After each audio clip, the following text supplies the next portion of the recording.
Welcome back. Transportation Secretary Elaine Chao reportedly helped secure at least $78 million in federal funds requested by her husband, Senate Majority Leader Mitch McConnell, for his home state of Kentucky. According to emails obtained by Politico, Chao appointed a close liaison who also worked on McConnell's 2014 re-election campaign to help pave the way for the senators and other state politicians' projects beginning in 2017. The approved initiatives are said to have included a highway improvement plan, which had been twice rejected for previous grant applications.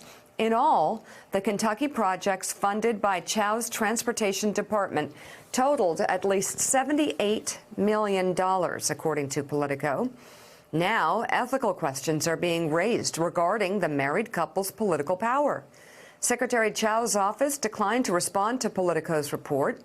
But Majority Leader McConnell doubled down on the legitimacy of his state's grant requests, adding in part, quote, "Kentucky continues to punch above its weight in Washington, and I am proud to be a strong voice for my constituents in the Senate." A Transportation Department spokesman said, in part, no state received special treatment from the DOT, noting Kentucky was 26th in population and 25th in DOT money under the Trump administration. Joe, what do you think? Well, it's the sort of thing that Nick Confessori, one doesn't have to have a great imagination to think of the headlines that right-wing news sites or that conservatives would be on talk radio would be saying if Hillary Clinton appointed Chuck Schumer's wife to run the Treasury Department, and then grants that had previously been rejected suddenly got fast-tracked through for Chuck Schumer's wife. This, in any other age, would be seen as corruption at the highest level. Well, Joe, DOT is saying that the grants all followed procedures. So the real key question in that story, which we have to dig into more, is if the applications were approved according to a regular process, if there was merit to them, how come they were pushed back before but approved afterwards? It does show that it's helpful to have a friend in a high place for this kind of spending. I'm curious what the political impact will be back home for Senator McConnell. Obviously, it's not a terrible thing to be seen in your state for bringing home the bacon.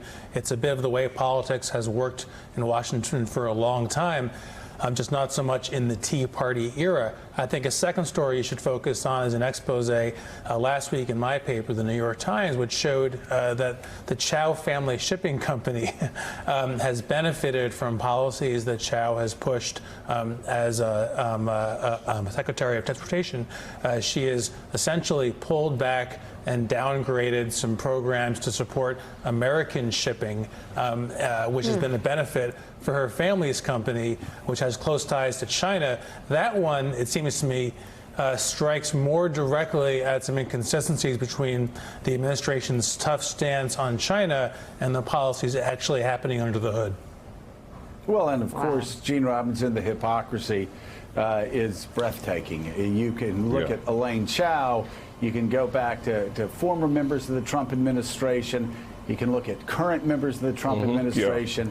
You can look at waivers and licenses that China has given to Ivanka Trump and her business at certain times. This is, without a doubt, the swampiest of swampy administrations in modern American history. And as far as Mitch McConnell goes, by the way, just for the record, he is the least popular senator in his home state of any senator in the United States Senate.